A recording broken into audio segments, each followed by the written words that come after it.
immediate comparisons with Call of Duty as a franchise. I honestly think it plays better. Obviously, the story plays out better. It actually has a message to tell that isn't just sort of, gross. It does sort of barrel in on a very tight little psychological profile of a single individual, and how they fit within the broader system that they exist inside of, and how that system has shaped them and how they have reacted to it. So those elements definitely better. The things that were really interesting playing through it this time is seeing the moments, like the things that are at this point Call of Duty touchstones. The aerial assault, like, is subverting that mission so much. And for those who don't know what I'm talking about, there's a mission in Call of Duty Modern Warfare where you have control of a gunship, and basically, so like the objective is that you've got a bunch of people on the ground who you need to more or less escort from one section to another, but they're functionally invincible by game mechanics. And so really all you're doing is you are an invincible superpower raining death from the sky, on an endless stream of Arabs and Russians and Chechens. That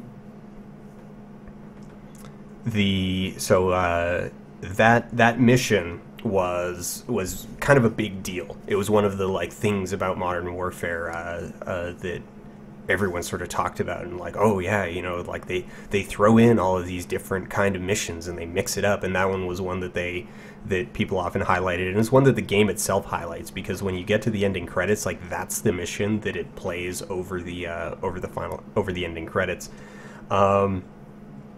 And so this does a straight callback to that with the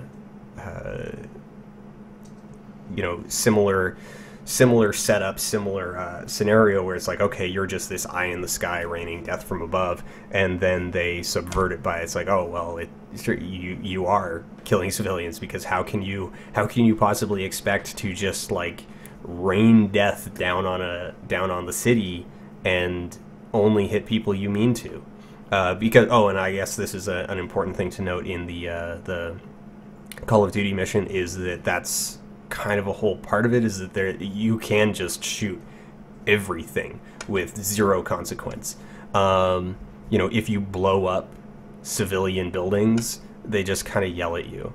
You can demolish a church, and they're just hey, you shouldn't have done that. You can shoot, buildings, and in fact the civilian buildings, if you do shoot them, it just eventually, there's even parts where it's actually we've determined that those are all just empty and full of engageable hostiles, just fire at will, and you blow them all up and they fall down. It's good shot.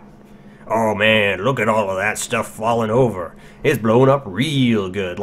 You get this feedback from the game system that's oh, you're doing, yeah, what you're doing is awesome, this is exciting, this is something that you should want to do more of. It's giving you positive feedback for those actions, and doesn't pay any regard to collateral damage or civilians. And by and large, this is a running criticism of Call of Duty, is that civilians are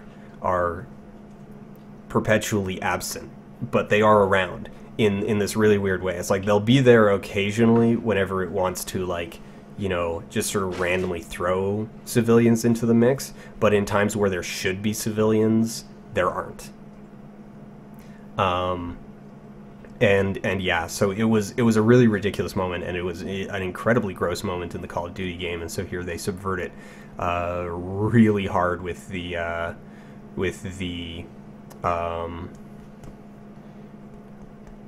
which one? with the white phosphorus. And sorry, I only saw a bit of the game, but the comparison I would draw, but just by the ending, is a really racist ghost tortured in Amazon pit for a year bit. Yeah, that's a yes. Ghosts is the one that has the tortured in the Amazon pit for a year, 2 years, whatever. Yeah, and then. So a lot of those sort of callbacks in this one to sort of classic moments in Call of Duty, and especially like in the way that they handle, like I think there's notes that should be taken in how they handle sort of the consequences of friendly fire and the consequences of civilian casualties, because Modern Warfare certainly does try, like Modern Warfare 1 and 2 make pretenses about caring about civilian casualties and civilian crossfire, you know, with the edgy scenes that they throw in there in Modern Warfare 1, of course, being the nuking of the city, and Modern Warfare 2, the massacre in the airport. But if you notice the way that they're handled,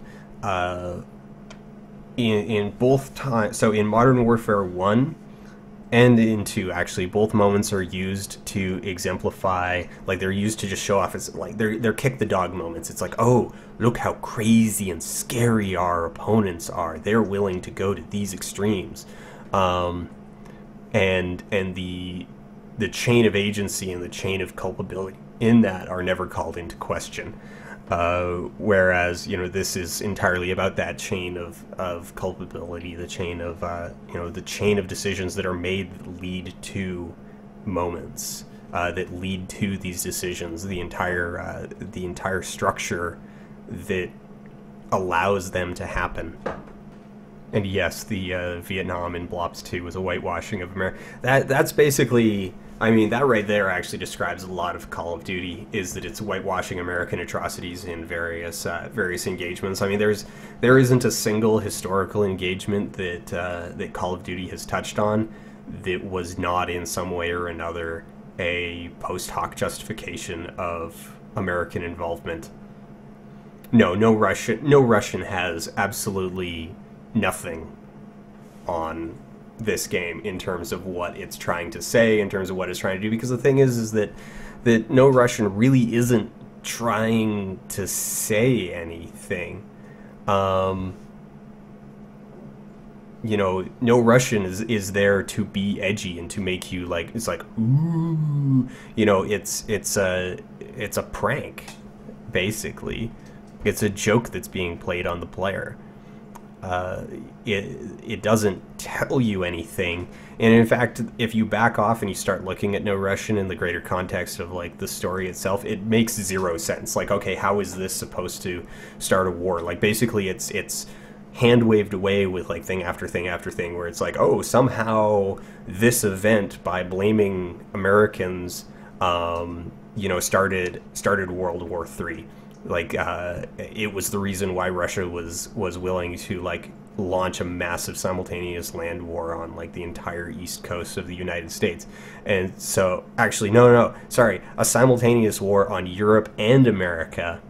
It's like, well, how and why? And it's like, oh, well, they were already ready to, like, you know, they were already on a hair trigger. And it's like, well, how and why were they on a hair trigger? It's like, well, because their leaders were, you know, kind of scary and foreign. And it's like, no, that doesn't play out. That doesn't work.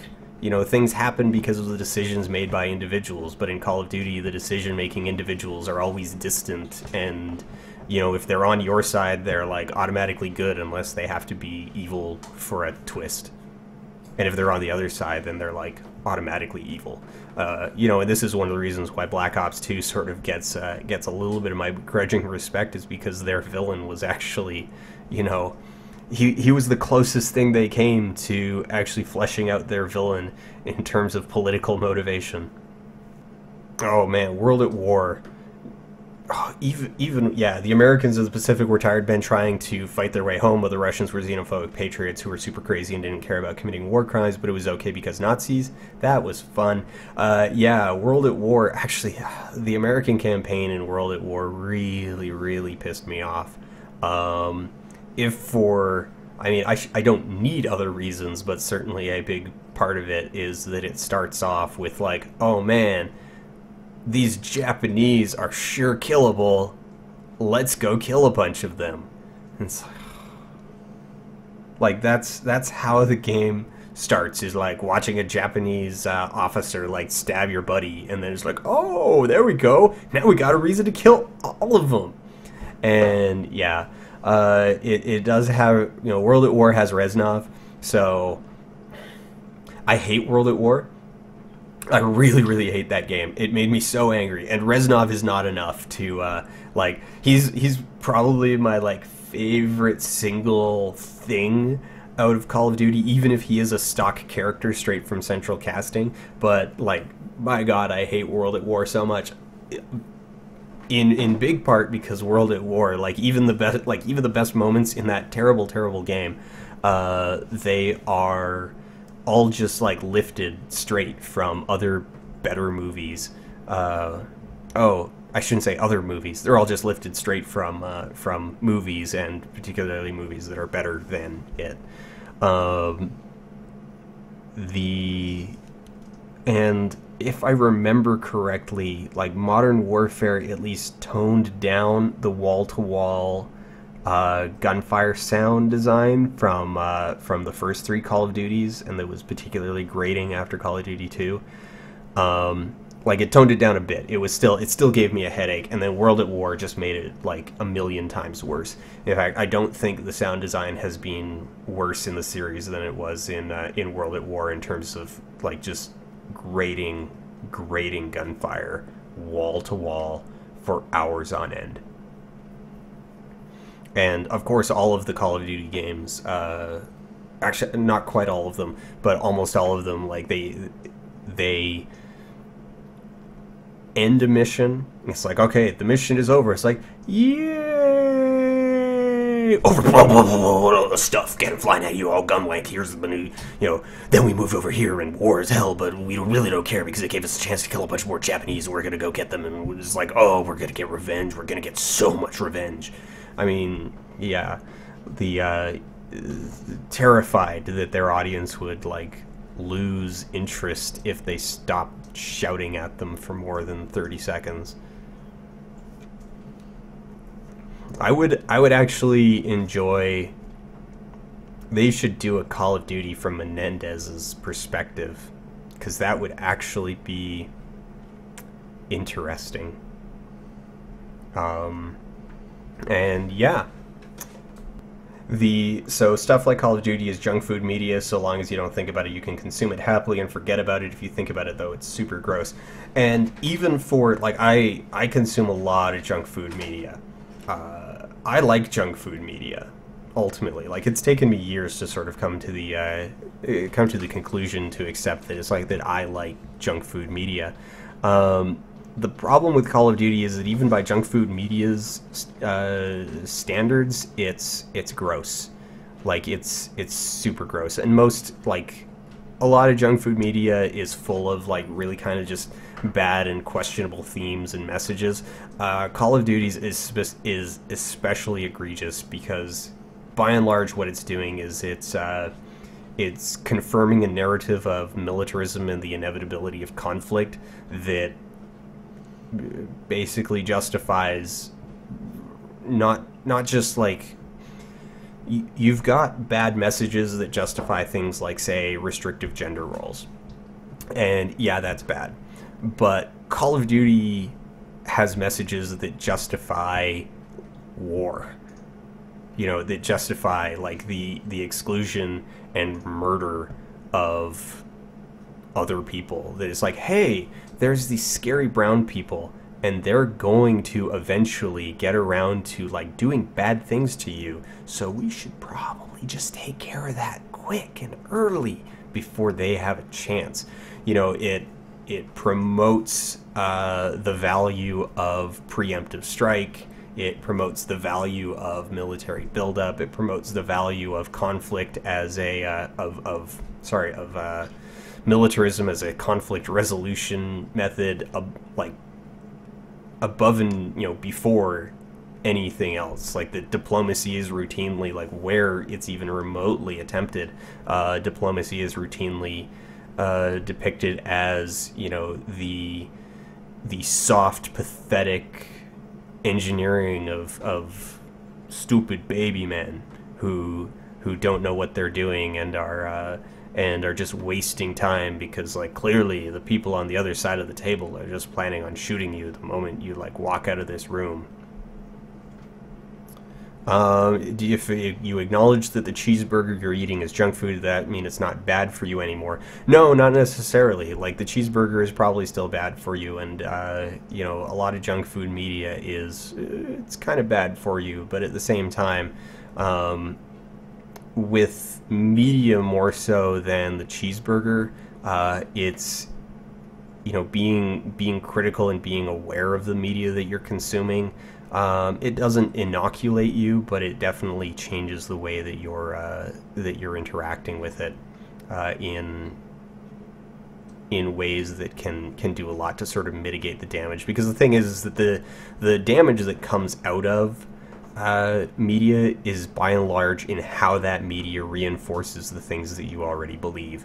So it takes especially sort of potent and persistent media to completely change someone's opinions on subject matter.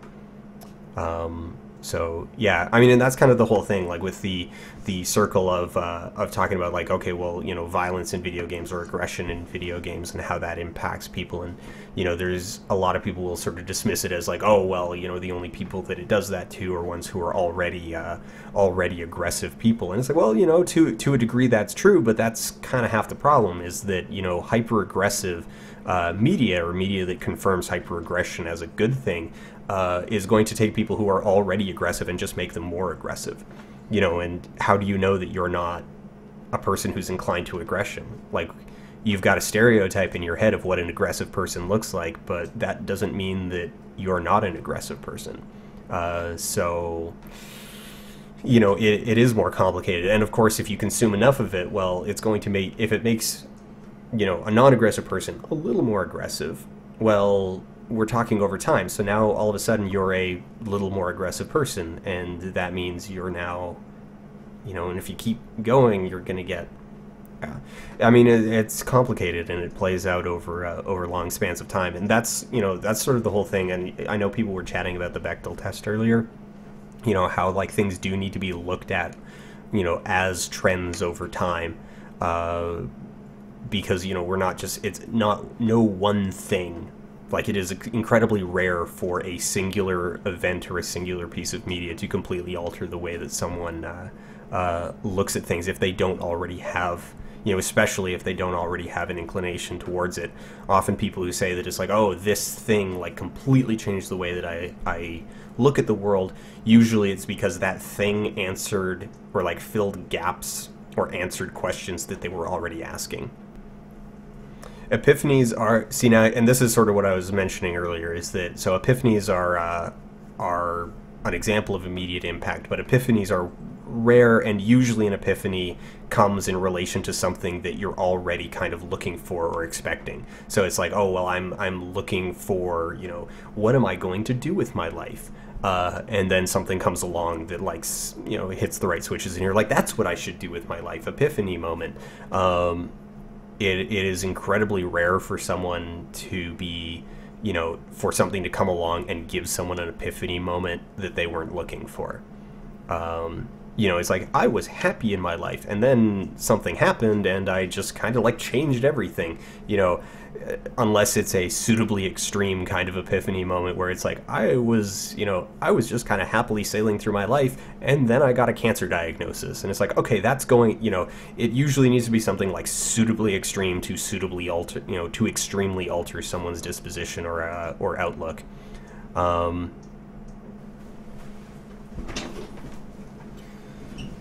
All right, that's still going. That's got a couple minutes left. Yeah, the ethics of porn are complicated. I did a couple classes on that back in university, and it's complicated is a simple way of putting it, because you're dealing with not only sort of the subject matter itself, but you're also dealing with an industry. You know, that there is a production industry behind it, and how that production industry interacts with the audience, and how that, you know, then interacts with the subject matter and, you know, the performers and so on and so forth. And it's complicated and messy. And so, you know, yeah, on one hand, you know, you are talking about the agency of the performers, but a lot of times, like, the agency of the performers is already kind of, you know, in question, and a lot of that has changed. Like, the internet has changed that in a lot of ways, because it's harder for you know, production companies to kind of monopolize the space, and, you know, performers are able to kind of strike out on their own and just support themselves through, you know, well, they can't use Patreon because Patreon doesn't let them, but, you know, various services where they can, you know, basically be independent owner operators and do their thing that way. Plus, you know, just make it at home. Video cameras are cheap. And one of the things that people I was coming back. One of the things about, you know, sort of people were mentioning misogyny just as a general, like, concept, a thing, and what it is, you know, that it's not just like, you know, it's not just like, oh man, I hate all women and I want to slap them around. So, well, of course not. You know, it comes up in more subtle things, and particularly in a sense of, you know, disposability or viability, fungibility. You know, that one woman is replaceable with another.